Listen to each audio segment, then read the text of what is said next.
Bem, o assunto de hoje é sobre o tempo da angústia, da qual o Senhor Jesus Cristo e o profeta Daniel revelaram que iria acontecer na terra.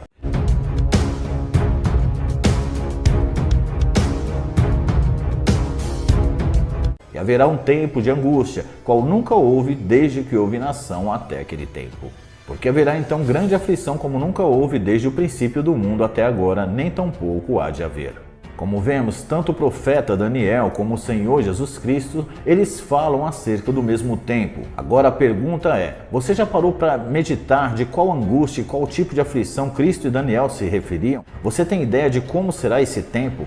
Não tem como ter ideia, mas como o próprio Cristo fala, essa aflição que vai haver na terra nunca houve desde o princípio da criação e jamais haverá. Isso nos mostra que essa angústia sobre a terra, sobre os povos, sobre as nações, será algo muito pior do que aquilo que temos visto até aqui. Muitos dizem que já estamos vivendo essa aflição, mas será? O que estamos presenciando é uma preparação para coisas muito piores que estão por vir. Sabe quando coisas ruins e coisas boas são criadas? Pois é, as coisas ruins sempre pioram e as boas sempre melhoram. Comparem, por exemplo, as armas que eram usadas nas guerras lá no passado e as armas que são usadas hoje. Hoje existem armas e bombas capazes de destruir o planeta diversas vezes. Agora compare um aparelho de celular antigo analógico com um smartphone. Antes, o máximo que você conseguiria fazer com um celular era uma ligação sem fio. Hoje você tem o mundo inteiro em suas mãos através de um smartphone conectado à internet. Tem celulares que você fica com ele anos e nunca aprende a mexer em tudo que ele oferece. Pois é, assim também será o tempo de angústia e aflição que o mundo ainda vai viver. Será muito pior do que tudo que já vimos até aqui. De repente alguém pode dizer, pare irmão, assim você está colocando medo nas pessoas. Não, isso não é colocar medo, é preparar, é dizer a verdade que está nas escrituras sagradas e que Cristo e Daniel já revelaram há séculos. O grande problema é que o mundo religioso, as grandes religiões, os grandes templos e denominações não querem te preparar para esses dias. Como disse certa vez o apóstolo Paulo, Satanás cegou o entendimento dos incrédulos para que a luz da verdade não resplandeça, nos quais o Deus deste século cegou os entendimentos dos incrédulos para que lhes não resplandeça a luz do evangelho da glória de Cristo, que é a imagem de Deus. Satanás, ele não quer que você conheça a verdade, ele não quer que você tenha conhecimento e profundidade na palavra de Deus, porque ele sabe que um cristão liberto do engano tem mais virtude, tem mais fé, tem mais preparo e também ajuda a abrir os olhos dos outros. Por isso, as grandes denominações usam o evangelho mais como ferramenta para uma vida próspera e de paz na terra do que como salvação de almas e da vida eterna. É por causa da cegueira espiritual que o diabo coloca nas pessoas é que muitos não suportam ouvir a verdade, não suportam o livro do Apocalipse e nem as profecias que falam acerca do fim, não suportam a ideia de que o anticristo virá antes de Cristo e de que o arrebatamento só acontecerá após a grande tribulação. Enfim, esse tipo de cristão que aprende um evangelho raso e vazio de conhecimento da verdade não suporta ouvir nada que esteja relacionado à tribulação e à perseguição, porque não foram preparados para a guerra espiritual, não foram preparados para combater contra o mal, não foram doutrinados a se prepararem para os dias maus que virão. Dessa forma que Satanás tem agido no sistema religioso, porque ele sabe que um soldado mal preparado nunca está pronto para o combate. E se for para a guerra, ele será derrotado pelo inimigo. Da mesma forma o cristão, um crente mal preparado, sem conhecimento da verdade, não tem como enfrentar o seu adversário espiritual, que é o príncipe desse mundo. Um crente que não é doutrinado na fé, na virtude e no poder de Deus, ele não tem forças para lutar contra o mal e perseverar até o fim.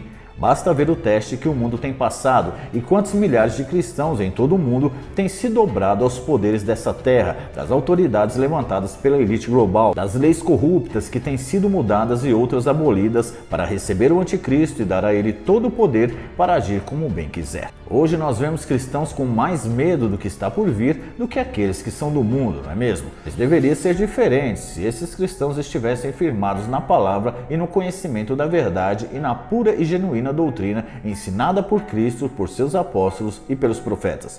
Hoje, quando se prega a verdade acerca do fim, muitos se entristecem porque têm comichão nos ouvidos e não suportam ouvir a verdade.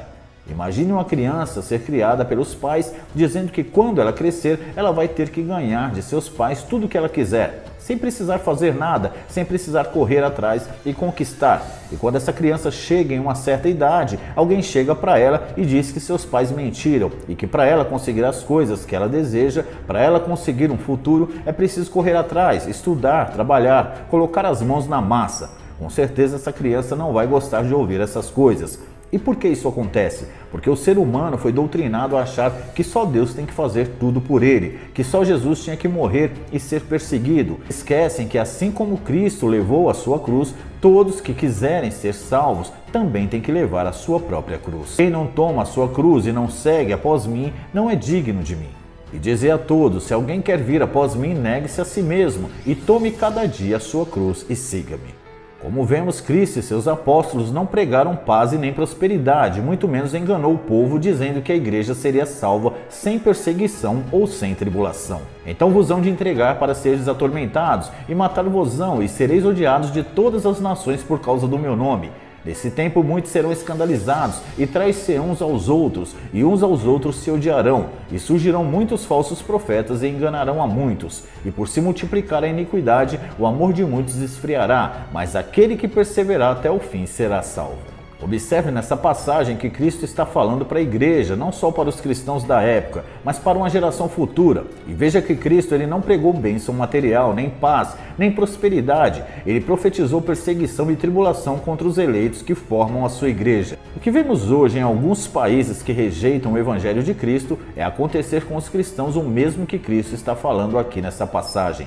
Quantos cristãos têm sofrido perseguição, prisão e tribulações por amor a Cristo? Pois é. Mas uma parte de cristãos se acham dignos de morar no céu sem passar por nada disso. Usam trechos isolados da Bíblia para se convencerem que vão subir assim, sem nenhum tipo de perseguição. Quando Cristo fala em guardar o seu povo na tribulação, para alguns já é arrebatamento, como se guardar ou livrar só se referisse a levar para o céu. É interessante observar que a ideia fixa de um arrebatamento pré-tribulação por parte de alguns cristãos está tão impregnada em suas mentes e corações que dificilmente você vai ver um cristão desses dizendo que aceitaria ser perseguido por Cristo. E sabe por quê? Porque eles não foram preparados com a verdade. Eles não são preparados para passar por tribulações. Não conseguiriam passar por tantas provações sem negarem o nome do Senhor. Para fechar aqui o entendimento da passagem de Mateus, no final o Senhor fala assim, que aquele que perseverar até o fim, esse será salvo. Jesus mandou perseverar em meio a grandes tribulações e perseguições e prisões. Se o arrebatamento fosse antes, não precisaria perseverar contra essas coisas até o fim. E para quem Cristo pregou isso? Para os pecadores? Não. Apenas para os judeus? Não. Para os cristãos daquela época? Não. Cristo pregou para a igreja, para as futuras gerações que viriam após a sua partida e para os eleitos que chegassem até o tempo do fim. Toda a história do povo de Deus, do começo ao fim, é cercada de muitas vitórias, mas sempre acompanhadas de muitas tribulações e perseguições. Foi assim no início, quando Abel, representando os escolhidos, representando a igreja, foi perseguido e morto por Caim. Foi assim quando no Egito os israelitas, que eram o povo legítimo de Deus, foram atribulados e escravizados por 400 anos na terra do Egito, até que o Senhor usou Moisés com braço forte para libertar o seu povo, não os arrebatando, mas os levando para o deserto, para um lugar onde o povo dependeria apenas de Deus, sem poder contar com nenhum outro recurso. Foi assim com todos os profetas que foram perseguidos por reis, homens e mulheres que não serviam ao Criador dos céus e da terra. Foi sempre assim. Com grandes tribulações, perseguições, foi passando pelo fogo e pelas águas, sendo jogados na cova dos leões e no fogo da fornalha ardente, é que os profetas e homens de Deus, que representavam o povo de Deus no passado, alcançaram vitória diante do Altíssimo. Foi com grande tribulação e aflição que Cristo foi perseguido durante toda a sua vida e, ao final, foi açoitado e crucificado junto aos malfeitores, mesmo sem pecado algum. Foi com perseguições, mortes e grandes tribulações que os apóstolos que vieram depois de Cristo foram perseguidos até o fim de suas vidas, mas sempre na esperança de herdar a vida eterna, firmando os ânimos dos discípulos, exortando-os a permanecer na fé, pois que por muitas tribulações nos importa entrar no reino de Deus. Bendito seja o Deus e Pai de nosso Senhor Jesus Cristo, o Pai das misericórdias e o Deus de toda a consolação, que nos consola em toda a nossa tribulação, para que também possamos consolar consolar os que estiverem em alguma tribulação, com a consolação com que nós mesmos somos consolados por Deus, porque como as aflições de Cristo são abundantes em nós, assim também é abundante a nossa consolação por meio de Cristo. Mas se somos atribulados, é para a vossa consolação e salvação.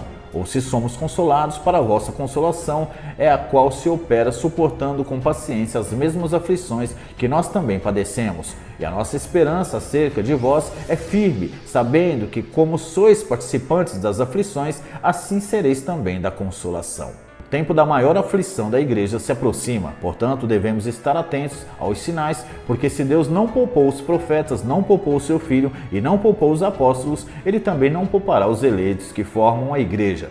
Mesmo assim, o Senhor estará auxiliando a sua igreja até o fim da grande angústia, da grande tribulação. Aqueles que perseverarem até o fim serão salvos, e o Senhor estará até o fim junto com a sua igreja. E eis que eu estou convosco todos os dias até a consumação dos séculos. Amém.